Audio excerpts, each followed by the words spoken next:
And I'm Dewi, and I'm joined by the fellow Embodied Carbon Working Group today, which is Aliki, Mariana, Jonathan, and Andrea. Next slide, please.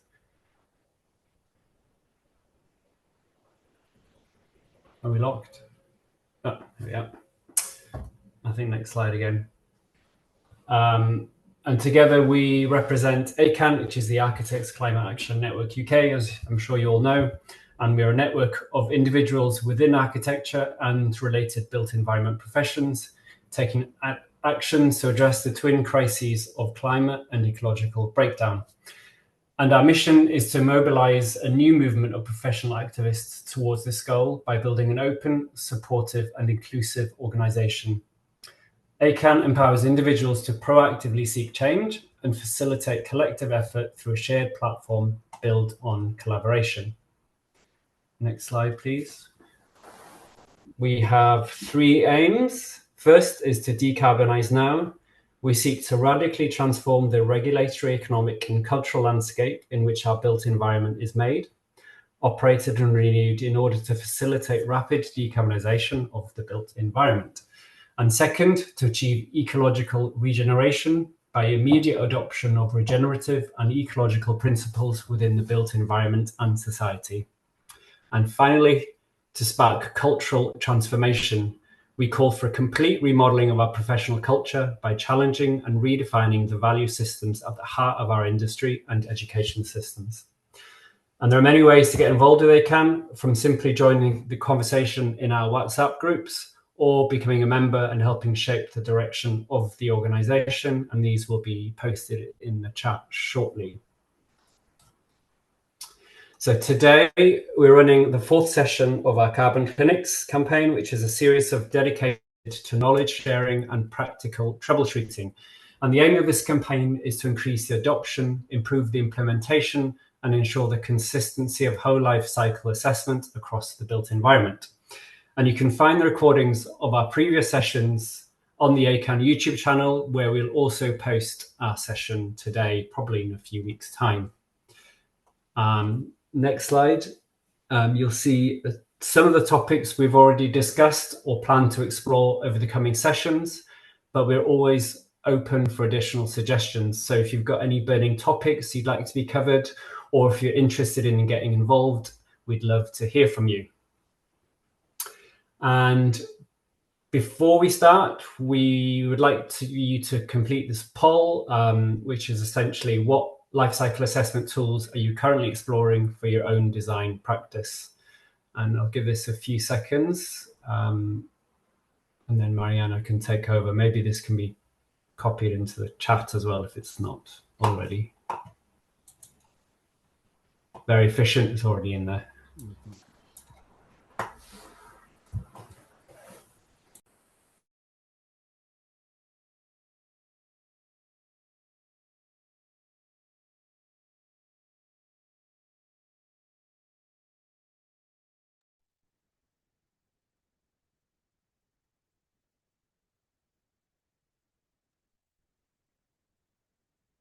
Hello, can you hear me?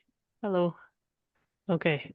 Hi, everyone. I'm Mariana, coordinator in the ACAN Embodied Carbon Group, and I'd like to introduce the session this evening.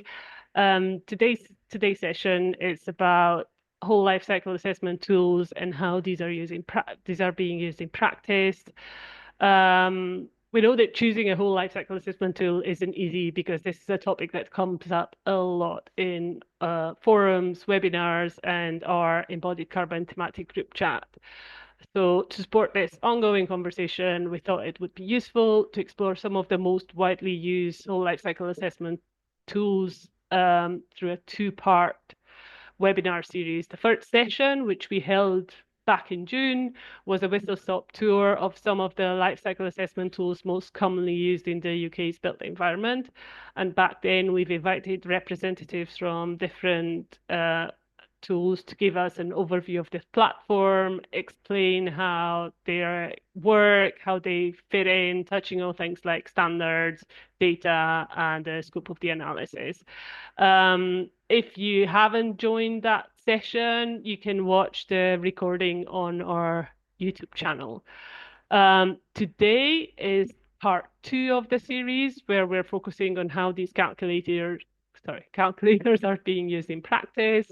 And for this, we've invited practitioners who are actively using these tools in projects to share how they've integrated these into their workflows and how lifecycle assessments are informing their design decisions.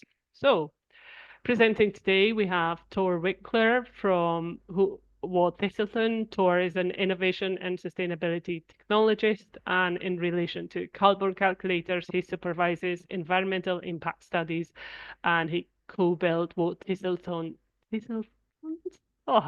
sustainability analysis toolbox. And he's joining us today to talk about FCBS carbon. We also have Bart Smith, who is an associate and architect at Kaner where he is currently leading on a range of community-focused projects that combine his interest in sustainable, socially responsible architecture and the rejuvenation of existing buildings. He is responsible for the practice's sustainability strategy and its implementation across the office, and today he'll be talking about Mesh Embodied Carbon Calculator. We've got Chris Shapanovs, who is an architect at Hawkins Brown, where he has contributed to a range of projects. Notable work includes the St. Mary's Primary School, the Beckbrook Master Plan, Project Newton Innovation Campus, Strafford Mills Residential Development. And today, Chris will be talking about his experience with using HBird. Jack Penford Baker is an associate at Haptic Architects. He oversees the early design development of projects, focusing on a retrofit-first approach and creating a collaborative design process. Helping to oversee Haptic Green, Jack has steered the integration of new carbon measuring processes and environmental design into everyday practice. Jack is joining us to talk about how Haptic architects are using one-click LCA. And last but not least, we are grateful to have here Pat Herman, who is a director at LCD Consulting and who will be talking about their experience with using eTool from Circulus.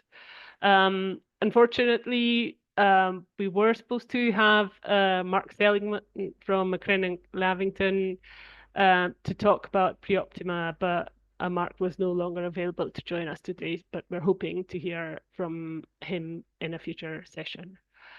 So each presenter will have 10 minutes to share their experience with using their respective LCA calculator in practice. And once all presentations are complete, we'll move straight into the Q&A session. So if you have any questions, please feel free to post them in the chat as they arise. Tor, do you want to share your screen for your presentation?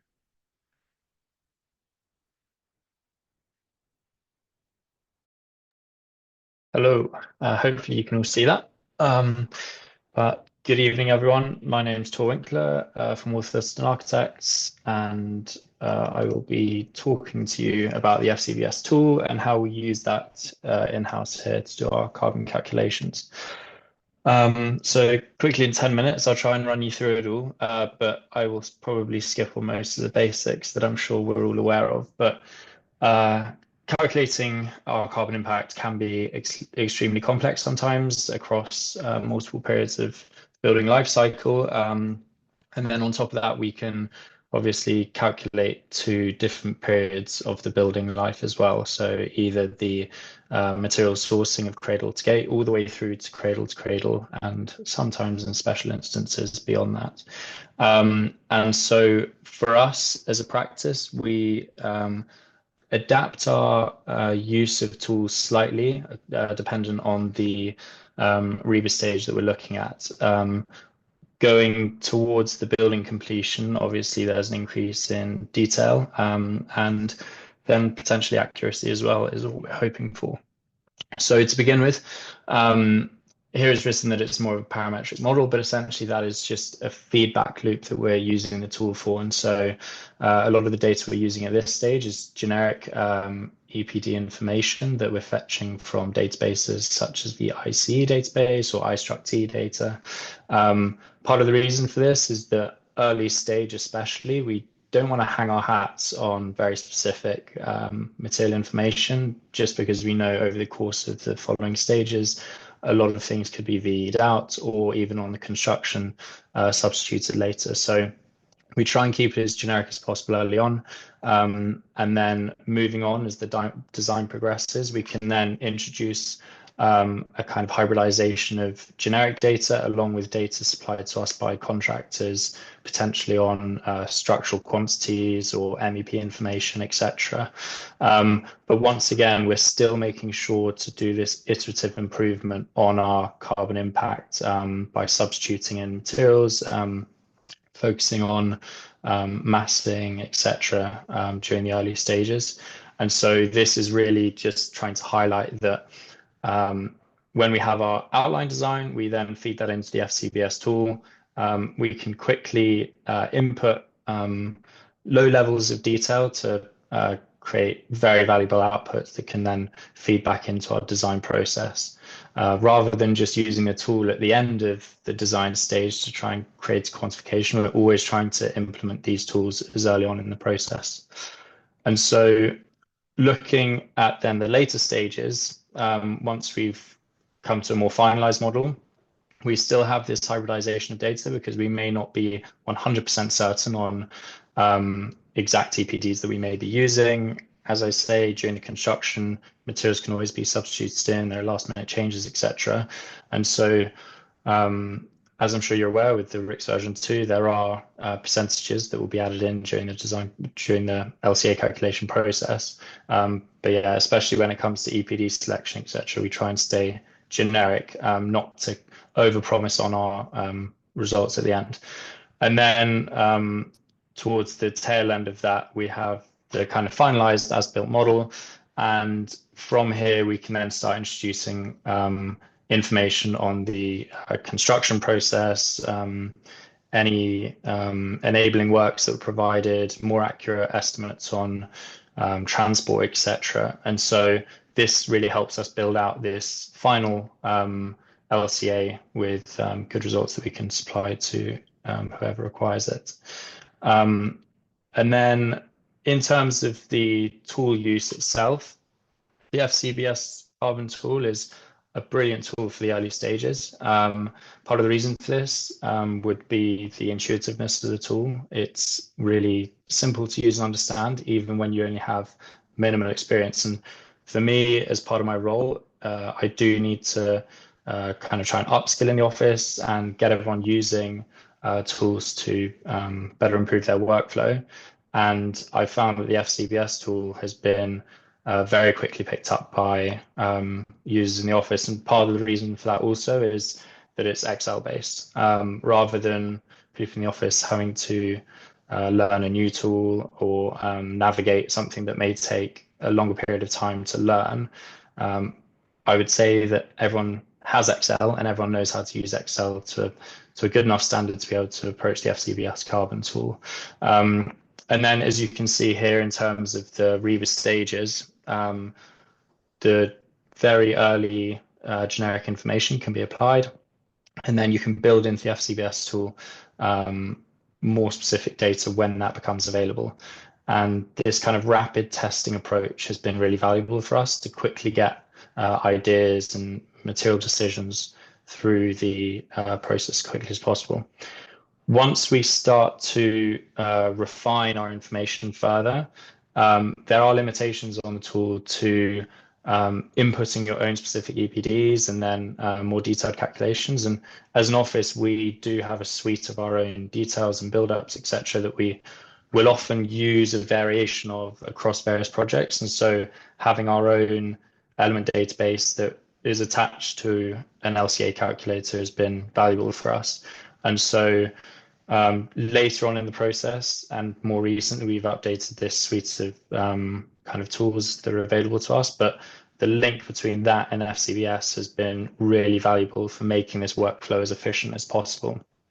And in terms of the tool itself, I've just got a couple of images here just to kind of highlight to you the workflow, etc. But approach has been really important to us and making sure that it's easily understandable. And working through the tabs, you vary from the basic inputs, and then you can increase the complexity depending on your requirements. What this tool does really well is it sets good assumptions so that even if you are limited on the information that you have available, there are already placeholders there to help you fill in the gaps where you don't have those.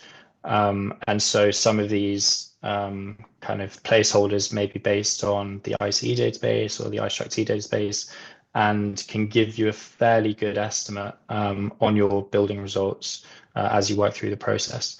And then as you gain more information from certain contracts, etc., you can add what they refer to here as adjustment factors to be able to kind of make the minor tweaks to quantity, information, etc.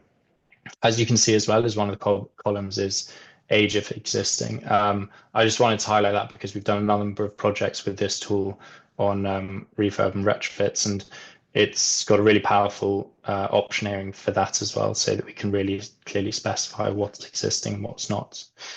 And then the results and the output data, again, it's really clear and it's in an Excel format, so it can be easily extrapolated into whatever variational variety you want for your own presentation purposes, etc.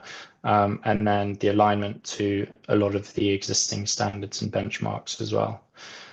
And so if you are looking to use that tool, they've got great video tutorials that you can look at. I've put a QR code in here just so that it's easily accessible for anyone that needs it. But yeah, I don't know whether, maybe that was only 5 minutes. It felt very quick, but I was trying to be as WSTR as possible. But thank you very much. I've not done a sales pitch before, but hopefully it wasn't too sales pitchy. But that's our perspective on the FCBS carbon tool. Thank you so much, Tor. Do you have to go now, or are you staying for the Q&As? I've got a little bit longer. My train isn't for a while, so I can hang about for a bit. So if anyone has questions specifically about the FCBS tool, feel free to post them in the chat, and maybe Tor can answer in the chat if he's not going to be here for the Q&A session. Thank you so much, Tor. Chris, do you want to take over? Sorry, no, Bart, do you want to take over? Yeah, sure. I'll just share my screen in a second.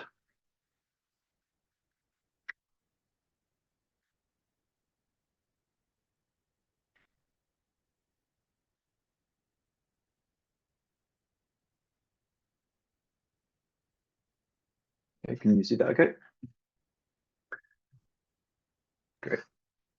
Okay, yeah, so my name is Bart Smith. I'm an associate at Kaner Elect Architects. We're a practice down in Kent, and yeah, we work across the southeast. We are probably on the smaller end of the sort of spectrum when it comes to the practices here tonight and the sort of projects. And I think we're probably sort of just dipping our toes into life cycle analysis. Yeah, we do a range of projects in the public and private sector, a mixture of private residential and small scale public, sort of less than £5 million or so. Lots of our work is with existing buildings, and lots of those are sort of listed, and they're quite diverse and sort of messy, fiddly projects that probably don't neatly fit in a box. So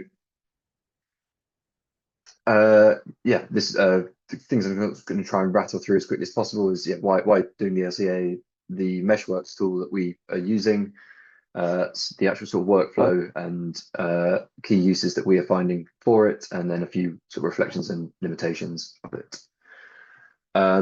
So yeah, I think I probably preaching to the converted really here about why to do an LCA, but I think this is more about sort of why we should do an LCA, I suppose. As a small practice, I think we sometimes feel that we're probably maybe don't have sufficient capacity or knowledge, but equally we know it's critically important. It's something we care about. and we want to be able to sort of quantify what we feel we can influence, even if we are only sort of a small part of things. I think we work a lot with natural materials in existing buildings and have, I think, a sense of what's a sustainable and low impact building. But I think being able to quantify that is useful and not just rely on gut feel is critical.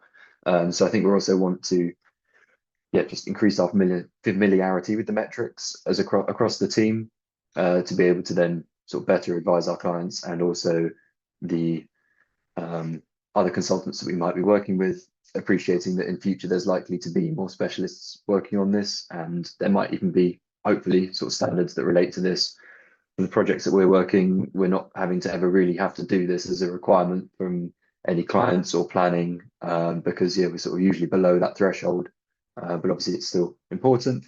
And I think we sort of see that as someone needs to do it, and we should really we have the ability, the knowledge, and sort of drive, and it's for us to sort of to champion it.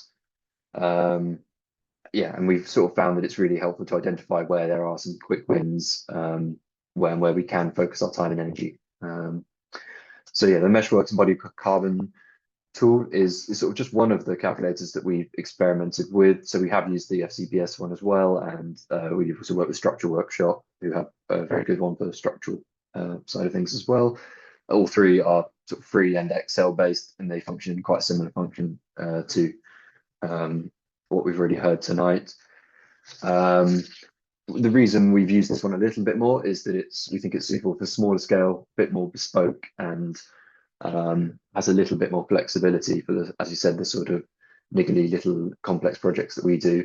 But we certainly use it in conjunction with other tools and other resources to sense check it and work. If there's a limitation of this, then we use something else.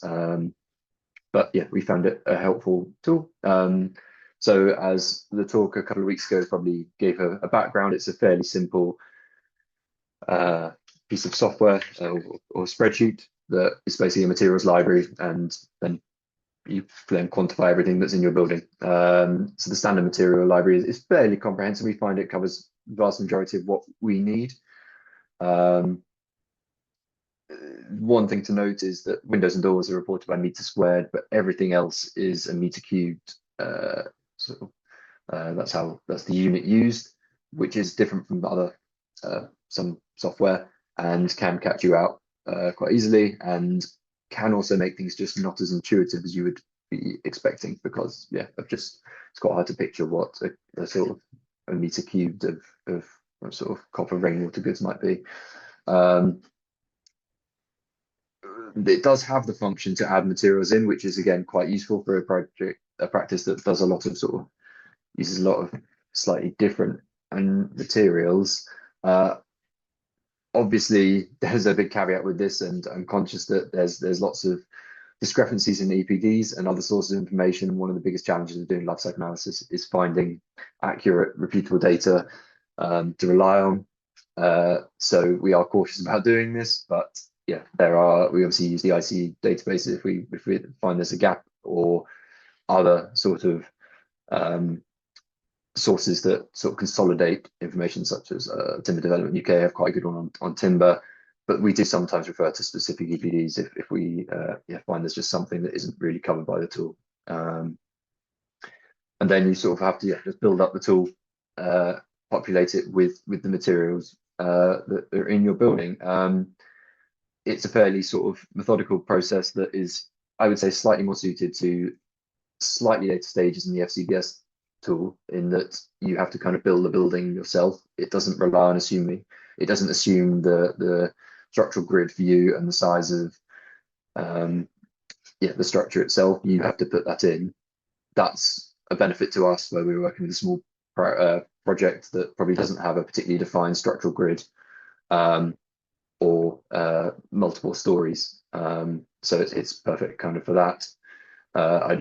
A simple tip is just to start with the floor, because once you do that, that allows then the rest of the calculator to populate live as you go through. That provides the building area, and then you can get a sense check as you're going through that the numbers are going up as you'd expect.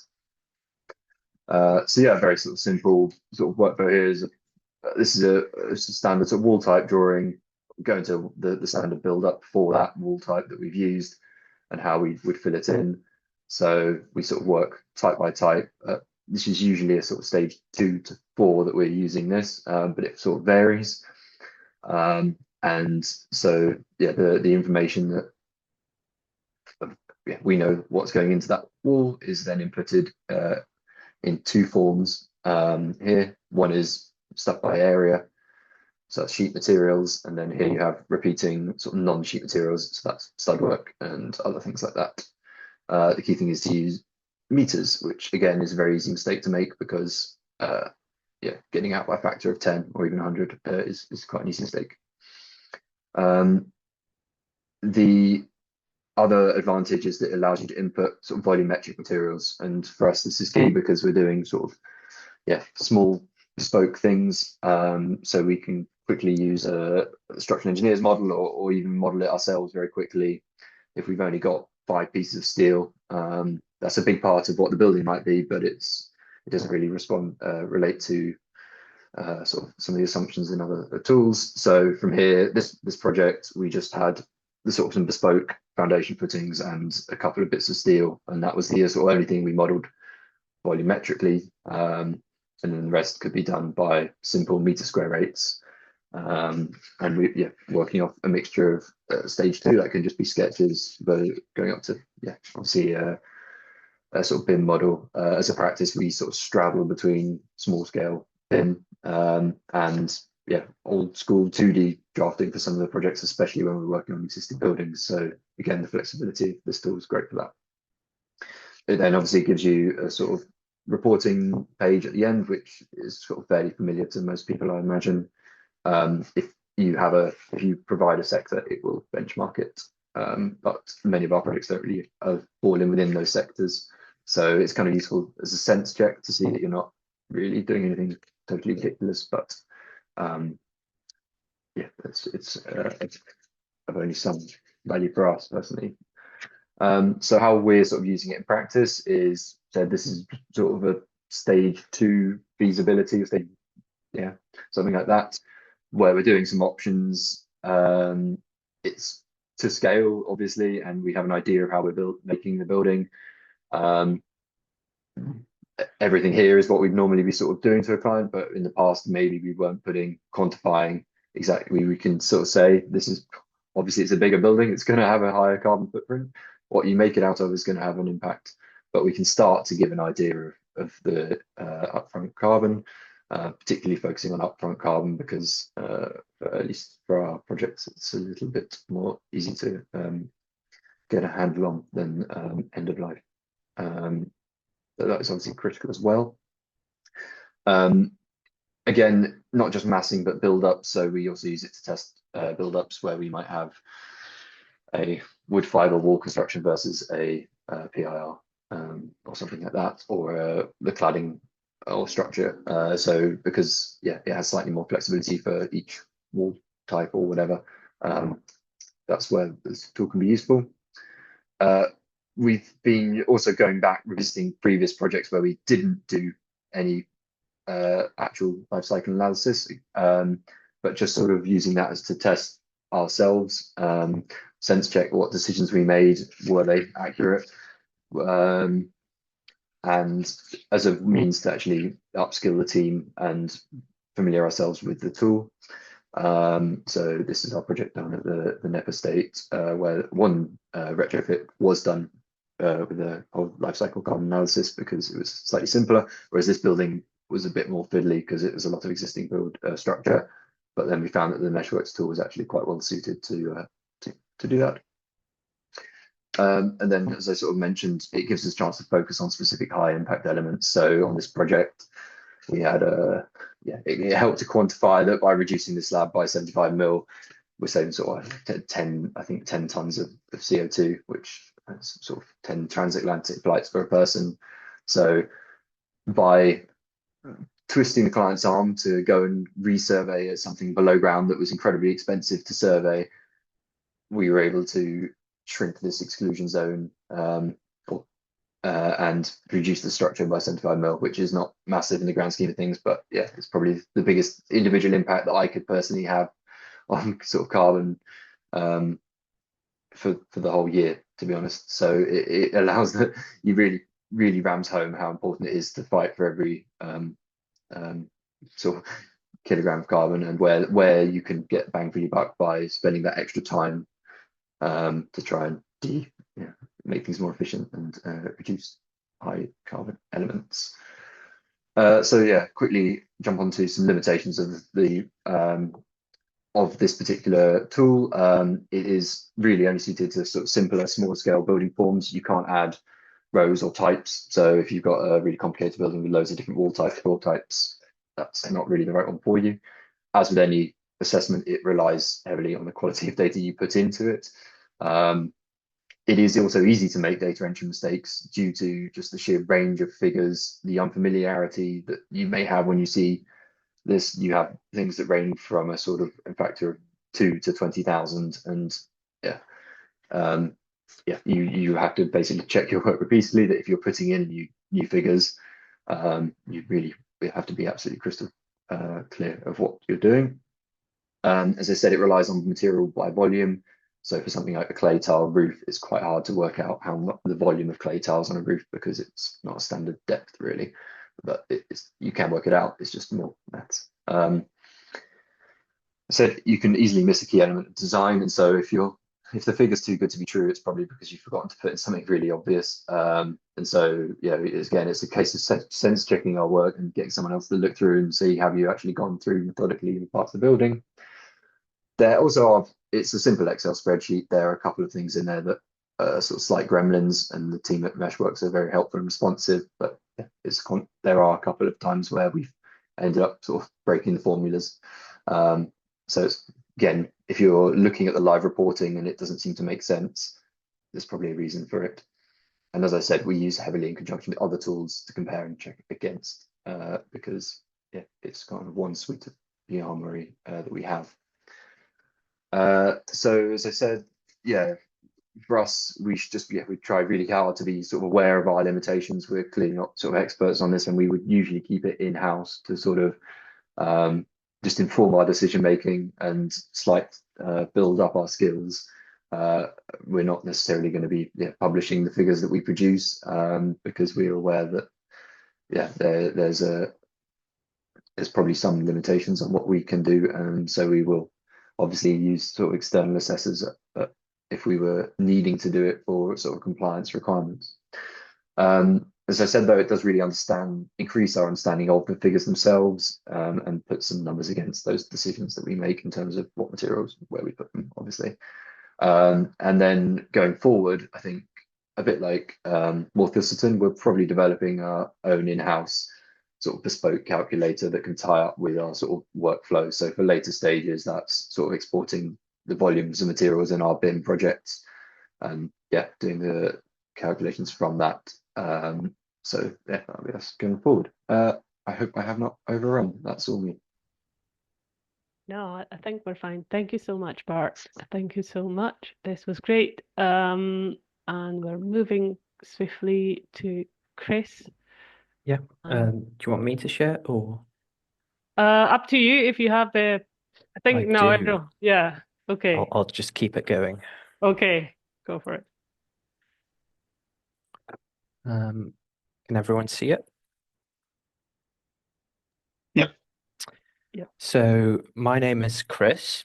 I'm an architect at Hawkins Brown, where I've contributed to a range of projects from master plan level to big lab buildings to smaller scale primary schools. And I'll be sharing my personal experience with our in-house carbon calculator, HBERT, as we applied it to our St. Mary's project in Derby. So just really briefly about St. Mary's. St. Mary's was or is a pilot scheme for the DFE in Derby.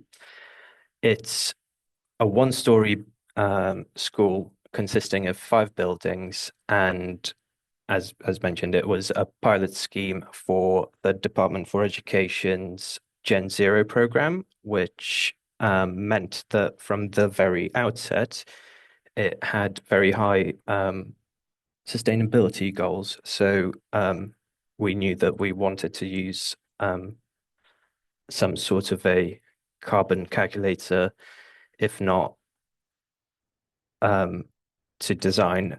We were just getting ready to do some carbon reporting and making it easy.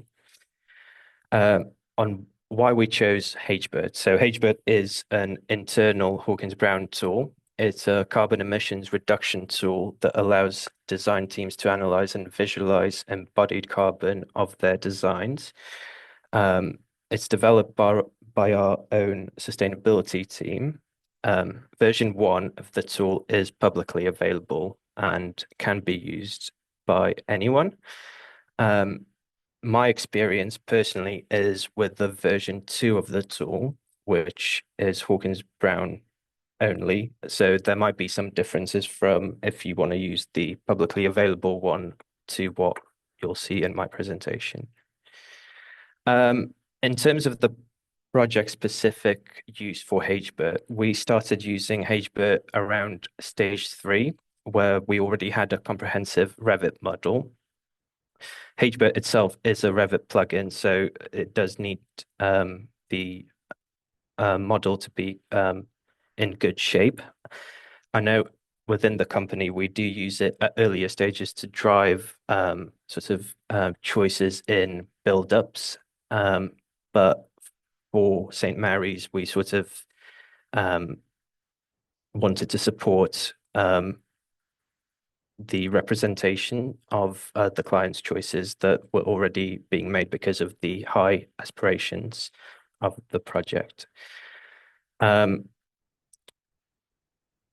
We used it at stage 3 to have a report of our carbon of the original design, but we also used it at the beginning of stage 4, where the project underwent some V changes, and a lot of the materials were changed from timber to steel or from CLT to timber joists. So it was quite interesting to see the differences within the reporting. So I think it's quite a good tool to sort of drive those changes, even though we didn't get to ourselves on this project. It's very easy to see how you can use it to inform your decisions on materials. So as mentioned, HBIRT is a Revit plugin. So we used it as soon as we had the model ready. It works by having a database of materials that are preloaded with the necessary information for it to create its analysis. So once you create your wall types within your Revit model, you assign it a HBIRT material, which will have all the necessary data for any of the construction types. So in St. Mary's, we had a SIPS panel, previously a CLT panel, so it had options for those. You just assign the HBIRT material instead of just a timber material, and it should be good to go. For St. Mary's, however, we did choose to go a bit more bespoke, so more project specific. So instead of just using the preloaded tools from the database for some materials that we believed might have a higher impact because of VE, because of the material being a specific type of material. So we had four-bow floors, which were a little bit better than a standard lino. So we chose to input the information from the APDs straight into the database, and HBIRT was able to accommodate those project-specific needs as well. So for early stages, it's very easy to create your wall build-ups, your floor build-ups, and have a sort of average output and see how changing from a steel to a timber construction could help your carbon emissions, as well as for carbon reporting. You can do more project-specific things. Once you've inputted all of the project materials into the build-ups, it's time to categorize your model. So as you can see, our model's broken up into internal assemblies, external envelope, substructures. There's a section for structure, for internal FF&E, MEP, and so on. We didn't have that information that was reported separately. So for us, it was this. In terms of the interface itself, it's incredibly intuitive because it is a plugin straight into Revit. It has an export button, which you press, and it literally gives you, as soon as you export it, it just communicates with the web interface and uploads your project as you have set it up. So you can potentially just set up a part of the building and just test it and how different iterations could benefit from it. As with any tool, there are limitations. As it is a Revit plugin, it suffers from sort of limitations in how Revit reads geometry. So sweeps, membranes are not reported as volumes, so they will not be seen by the tool as materials.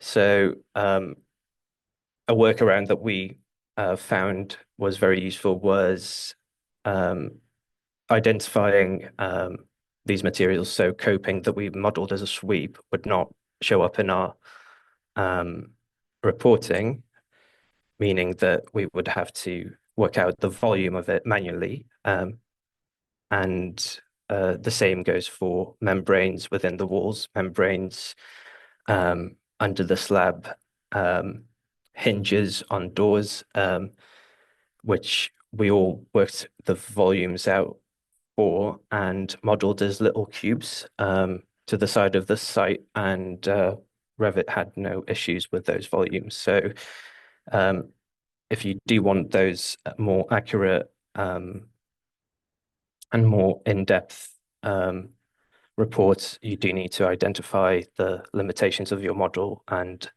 either add them in manually or add them in the future. In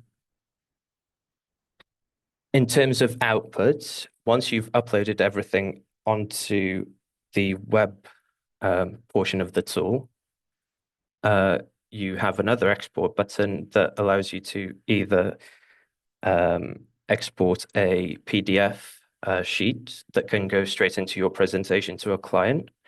You can export a presentation, or you can just sort of hover over the graph and it will tell you what the little different parts of the building are. So in blue in the graph, that's our glazing, which is by far the biggest carbon sink. And as you can see graphically, it's very nice. So it's ready to go into your presentation straight away. In terms of my personal perspective on the tool within Hawkins Brown is used at early stages, at later stages to do actual carbon reporting. For St. Mary's, we used it at stage 3 and 4, as well as once the project had concluded, the official carbon reporting was done by a consultant. So we had the opportunity to compare our results to theirs, and which started a conversation about what they had included, what we hadn't, and it's just a very useful discourse to have and open up. I think in terms of the tool, it's also very interesting to get to a point where you're having conversations about how much detail you're including. So, okay, we included all of the aluminium coping and all of the membranes, but do you start to include all the mastic around the windows, and that's not picked up by averaging out a window? Do you pick up ironmongery, which we did, but do you model it? Do you just have another cube to the side of the model? Or yeah, those conversations are also very interesting, and that just makes you understand your building even further. Something I didn't mention was I was a part 2 doing my part 3 at the time of using this. So it was actually really useful for me as an individual to have a go at carbon calculation at that early stage in my career. And I found myself updating the database every time I changed something, just out of curiosity and playing around. So I think as designers, it's important to keep that wonder and play and yeah, try and have fun with it. And yeah, I think HBERT really does facilitate that. So yeah, thank you. Thank you, Chris. This was great. Thank you so much. Jack? Yes, I'll go ahead and share my screen so hopefully Great. everyone can see that full screen. Hi there, everyone. So I'm Jack. I'm an associate at Haptic Architects. So just a little background around Haptic. As a company, we're based in both London and in Oslo and Bilbao. We sort of work globally, but also very specifically in our sort of local areas, being Oslo and London as our sort of main offices. So each project that we work on, they range massively in scale, in size, in program use, etc., even down to location. So the image on the left here is a new facility on the fjord in Oslo, to the sort of government headquarters in the centre, to a speculative sort of high-rise tower on the right. And then closer to home in the UK, working down in Margate on a locomotive museum, to W3, which is the community centre in King's Cross. And then the last image there is Brazen Road, which is the project I'm just going to sort of do a little bit of a deep dive in today, and our use of one-click as a lifecycle assessment tool, and our experience with it. So I think where we sort of came about our use of it was understanding the importance the topic of carbon has on what we're designing as architects. And a huge thing for us was that, you know, the whole life carbon assessment, there's the level of whether it's a policy requirement, say in London with the GLA needing it on sort of larger schemes, whether it might be a client's intent that they're really passionate about it, or whether as architects we're able to sort of drive that sort of output. And some of the limiting factors we found is that it comes quite late at times, the full assessment, and doing it early on. I think we've seen already a load of fantastic sort of tools that we've experimented with as well. And what we were sort of challenged with on this project, Brazen Road, was how can we sort of bring the topic of carbon to the forefront of the early stages, and how do we balance sort of getting into quite a high level of detail whilst also accepting that we're only at stage 2. So what we also recognize is there's a lot more costs involved with any changes, as we all know, for later on in the project. So there's a benefit to everyone if we can sort of set up a strategy early on in the process and sort of undertake either an early carbon assessment, or what we ended up doing was setting out a strategy for the project in stage 2. On this project, so this is 300 Gray's Inn Road. It's about 500 meters south of King's Cross Station, within this Bloomsbury Conservation Area, just adjacent to Camden and Islington's boundary. And the building in question is here on the left-hand side. So this is the building, a 7-story red brick 1970s office block with a shorter 3-story sort of annex, which you can just see to the left-hand side on that left image. And working for our client, they wanted to sort of overhaul the building. They didn't want to demolish it, which was great. To be fair, I don't think Camden would have allowed them to. And there was a requirement for new homes to come into the building. And so what we were really seeing from that first day was that this was a retrofit project, and it was going to mainly be about the facade, both from a planning perspective, but also from a carbon perspective. So just some images of the sort of building as we sort of delivered it. Well, at the planning stage, the building is both commercial and there's a residential component for 7 new homes, and a whole suite of new materials with different challenges that were involved around the weight as we were reusing the majority of that sort of structure. So at Haptic, what we were sort of setting out to do was embed the sustainability aspects within our practice and within the way that we actually work.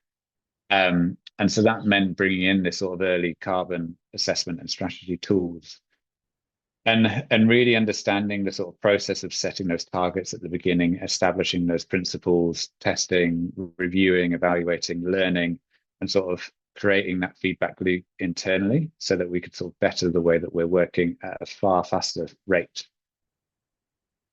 And I've sort of mentioned on this building, we were able to sort of work with Elliott Wood, the structural engineers, to pick apart the existing superstructure. We're retaining about 88% of it across the building, and then we're sort of adding on a new low carbon structure. So albeit normally on a building, if it was brand new, the majority would come in the superstructure, but we sort of realized that a lot of our focus really should be on the facade. I'm just going to jump straight into this. So yeah, as I've sort of mentioned a little bit, we obviously see a lot of the full detailed carbon assessments happening at the later stage, with work being done in stage 3 and sort of leading into stage 4. And then you've obviously got your sort of post-construction assessment that follows that after PC. And so on this project, we actually did this work all in stage 2. Now, one aspect, we could have looked at something like FCV's tool in order to sort of do a fairly high level assessment. But we turned to one-click predominantly because we wanted to get into the sort of nitty-gritty detail of the facade. And we really wanted to demonstrate to the client areas where we could really push and drive down that figure. And through that early engagement, I think another critical part that, because we were able to evidence it with the one-click tool, it sort of allowed our client to become a lot more versed around the topic of carbon, and understanding it and the decisions we're making at stage 2 or even at stage 1, how they'll have an overall sort of impact. And so what we were able to do, luckily we were sort of working in Revit already. We actually had quite a detailed model that we'd built ourselves. We had a detailed sort of typical facade model.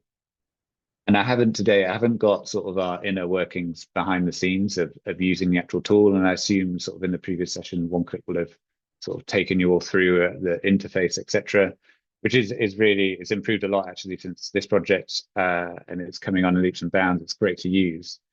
But there was a little bit of sort of trial and error, an element of sort of manual work here, because we were being quite specific about a certain component of the building. And so really setting out our stall at the sort of the beginning with the client also is just, and again, this has been touched on, is knowing that at the early stage, you were not going to be able to give you that complete accuracy. We're talking about ranges here. We're talking about targets. That's the sort of language we need to be using, but it still means that we can get a bit more specific. So looking at those targets, looking at some of these are out of date, but sort of looking at the GLAs, benchmarks, looking a bit at LETIs, to start to define the targets of the building. And then this was a key one. So I've talked about the superstructure, if you were to look at a brand new building being the largest component. However, for us, we were retaining 85%. So we obviously looked at the new superstructure we were installing, but it became a lot more about the facade. And so taking that target of what we're trying to achieve for the sort of A1 to A5 of the embodied carbon, we were able to sort of pull apart our building and look at all of the facade types across it and actually acknowledge that, you know, looking at this, there's a lot of repetition. Type 1A and B contribute to about 40% of the overall sort of facade package. And so stage 2, we took a decision to actually do a detailed analysis of a single bay, which really allowed us to sort of unpick all of those individual components, create an assessment using OneClick's tool. And so, you know, we'll all talk about it, the sort of where you're getting your data from is incredibly important. How do you do that at stage 2 when you're not specifying materials necessarily to be sort of an exact product? So there are a lot of assumptions in here. We worked carefully internally to sort of pick the ones that we think would be used if we were at, say, stage 3, stage 4. But because it was just a single bay, it was far easier to sort of work with OneClick.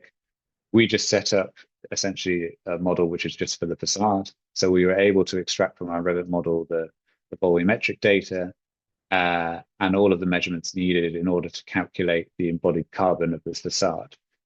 So that's sort of great. It meant at stage 2, we're actually telling the client what the design is roughly landing at, and it sort of sets the scene. But also what it does is it enables us to sort of set ourselves up for the next steps in stage 3 and onwards. So really saying, okay, this is the facade. How can we delve even deeper into those components? Of those components there, which ones are the largest sort of factor overall in proportion? We can see here that the GRC cladding is particularly high, mainly down to the sort of overall volume, but also the sort of the amount of sort of aluminium that's being used there. And what we then can do is still at stage 2 is begin to set out some alternatives for the next stage. And what we found is really, really helpful. And it comes back to the point I was making about educating the client and informing them of the impact of a decision around a material choice when it comes to carbon, is we're able to sort of show them at a very small detailed level some of those choices that we could be making. And so we're able to sort of allow that decision to be made now, preventing that change later on, getting the client on board at an earlier stage, and it just helped the whole process. And then particularly also working with the QS, because again, we've got to work closely with them in order to bring this in. So one thing, I know this has sort of mainly been about the actual sort of design of the building and how we approached it, but OneClick's tool became incredibly useful for us in order to get this sort of the evidence needed to have an honest and open conversation with the client about some of these choices. And even at this stage, you know, we weren't even fixing those choices, but they were there. They were sort of on the table. We're able to talk about them at the later stages. And then I just really quickly wanted to finish on another use of OneClick that we've had. And actually, this is part of our wider network and some of the academia we're involved. So this is W3, our community centre in King's Cross.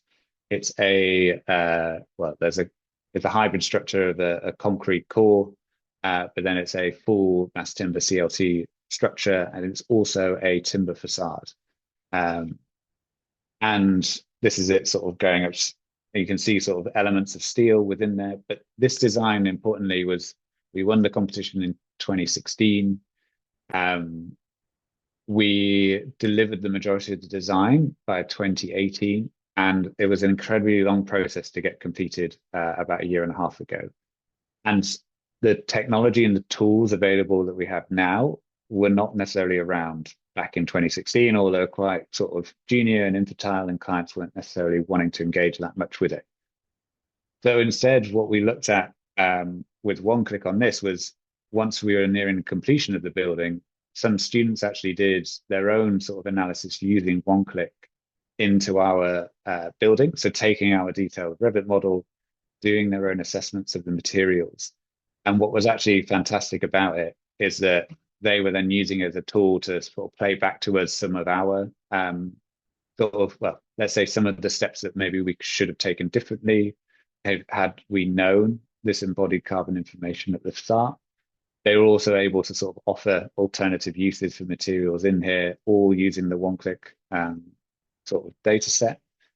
And the result of that is that it created this far better sort of feedback loop for us as an office. It meant that we were actually appraising and in a way auditing our own work, and hopefully as a really sort of helpful way to help steer the practice into a direction where we're thinking about it more and more.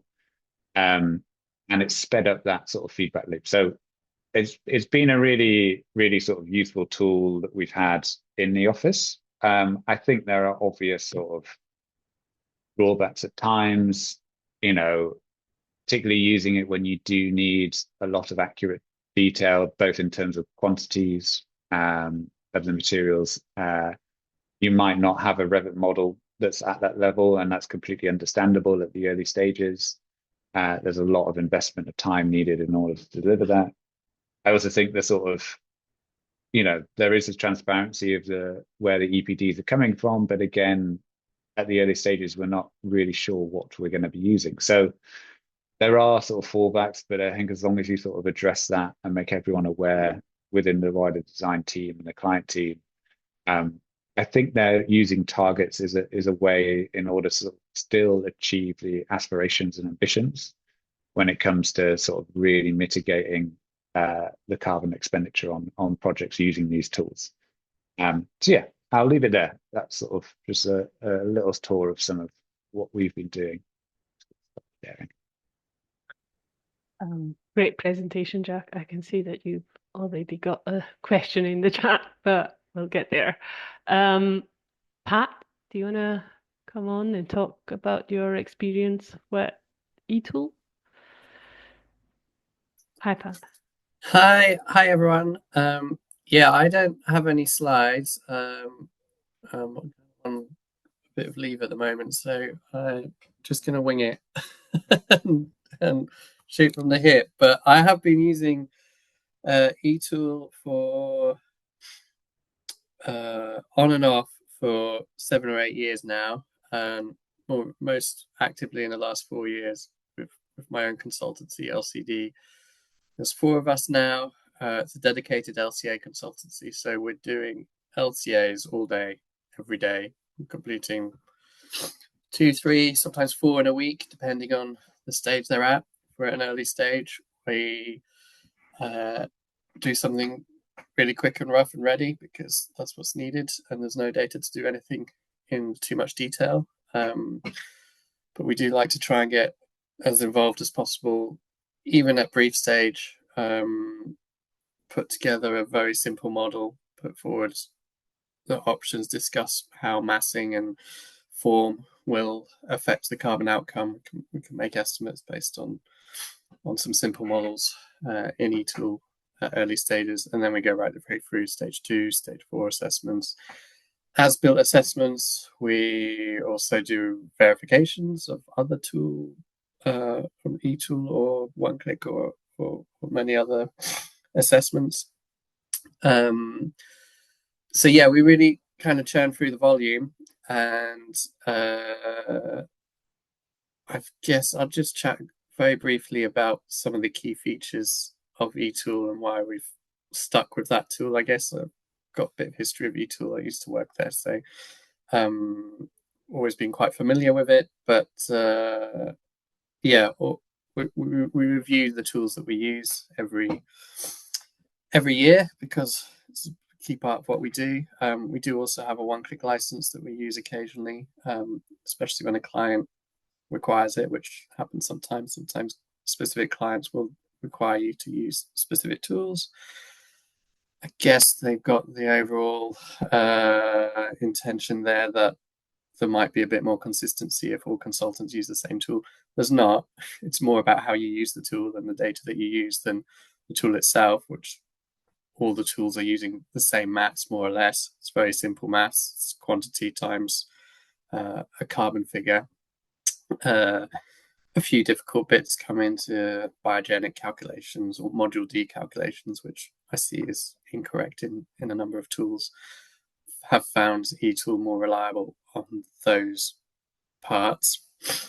The big feature of eTool, and I've seen it in other tools as well, is the template system. So they have templates which really fill the gaps, so that they'll have a template for, say, a wall, and it will include every single material that you might find in that wall, and there'll be a detailed description of that. You can go in and play around with that. If you're using, I don't know, aluminium wall ties instead of plastic wall ties, you could swap them out. But you have something very complete from some fairly simple information. So that's super useful at early stages, stage 2, and even stage 1. What they have whole building templates. So there'll be 600, 700 materials that you find in a building with a few different building types, and you can drop in X thousand meters squared of this building type, and you have a full LCA model in a matter of minutes. It's obviously not going to be accurate for that specific building, but it's something to discuss and talk around and play around with and show what the typical hotspots are for the building.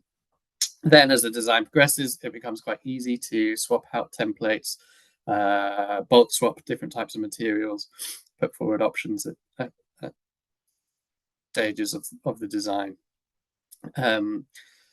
So yeah, there's two big advantages to that template system. Number one is that you've got as a complete a model as possible, because the information that you get throughout the design, even at as built, is never fully complete. You'll never have all the materials that have gone into that building.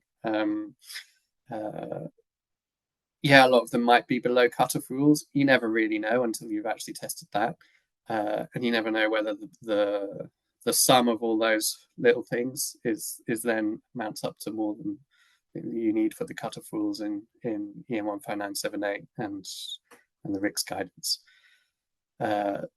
So yeah, that completeness is very useful. And then with the templates, you have that efficiency where you can build fairly rough and ready, simple models at each stage very quickly. Then later become more accurate as you get more detailed information through. So that's what we're the main thing I think I like about eTool and the way it's used. It's very transparent. So within those templates, you have full ability to change every single variable that you have in the material. So end of life scenarios, transport, waste, recycled content of all the metals. You can adapt that. End of life recycling rate, you can adapt that. Quantities in all the different units of quantities. So this is very transparent. It's less reliant on EPDs. It's generic data, and this means that the data sets that you're using are all very well standardized. What you often find in tools is that when they're using a mix of EPDs, there's various different levels of quality and consistency across those EPDs. Some might be using Gabi, some might be using EcoInvent as the background data set, some might have done allocations, some might be too old. So like there's huge variation out there in EPDs. It's a big problem. eTool tends to rely more on the generic data. They have a very big generic data set. They have the full EcoInvent data set in there, and that's very consistent. It's been built around the exact same methodology. So you know that yeah, when you're doing those material comparisons, putting material options forward, that the calculations have happened in the same way.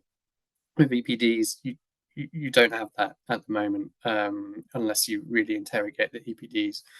ETL does have an EPD library. It draws on the Eco Platform EPD library, which does have a bit of a baseline of consistency there. You can also add your own EPDs in manually, which forces you to then interrogate that EPD a bit further. Is it an average EPD? What's the uncertainty in the range of the products that are included in the average? Is it consistent with your other background data sets? Has it used the right allocation method? Has it followed 1584? Has it been externally verified? Who was the verifier? Like, these are all things that, yeah, when you add in the EPD, there's more of a tendency to check than just grabbing it out of a library and relying solely on the result that's provided. So I like that. Yeah, I like that standardization of the background data. It means that the conclusions that we're drawing are more reliable, I think, than or can be more reliable anyway than other tools. It's full LCA, so it's not just a carbon tool. It also has the full LCA indicators, acidification, eutrophication, water consumption, resource depletion. There's a lot of chat these days about resource depletion as a useful additional indicator. The trouble is, resource depletion isn't just the quantity of stuff in your building, it's all the upstream stuff that is used to make the quantity of stuff that's in your building, and that's only captured in a full LCA data set. So yeah, resource depletion can be quite interesting to look at. It's full LCA, so yeah, upfront construction, in use, end of life, and module D. Module D is calculated properly. I see a lot of tools that just quantify the benefits in module D, but module D is also load. So if you have let me just think and get this the right way around, a lower end of life recycling rate than your original recycled content, there's a load in module D that needs to be calculated and included. Often in LCA, I just see the benefit, which is when your end of life recycling rate is higher than your recycled content rate. So yeah, that's a good quality calculation, I'd say, and it stacks up against the standards. There are features around optioneering, so you can record changes that you make to the design, and then a neat summary of those at the end of, which means that we can put forward 20-30 recommendations on a job without having too much additional effort, as the report will then spit out all the savings associated with those options that we recorded. There's a lot of transparency in the downloads of the results. Nothing is hidden.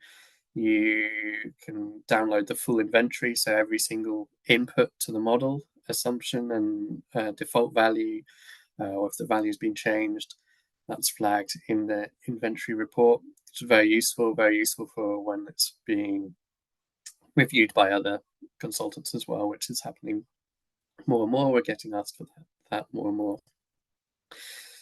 ETL within their subscription package also include a review of your models if you want it.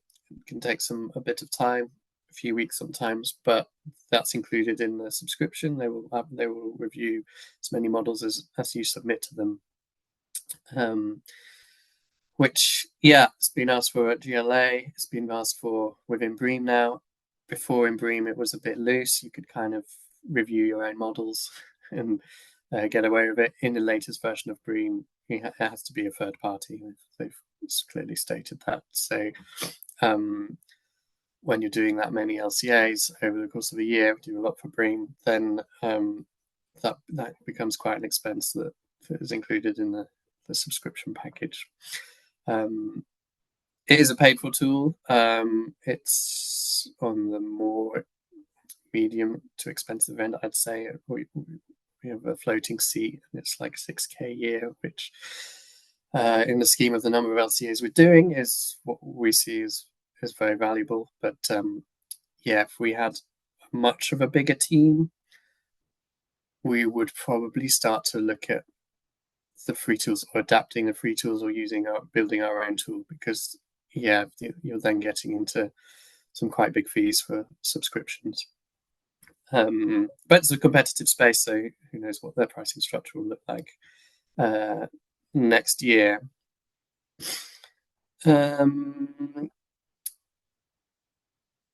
Yeah, that's the notes I had basically on eTool. Yeah, fairly happy with it. Yeah, we've got a graduate that's just started this summer, picked it up in a month or so. A good audit trail of every change that they make to the model is included in one of the tabs, so you can quickly, as a more senior person, have a look through their model and check what they've done, and check the things that they might have changed, and check that they're sensible and referenced and justified. So yeah, we've found it works for us so far. Thank you so much, Pat. This was really interesting. I was wondering, I'm thinking we might swiftly move into our Q&A session.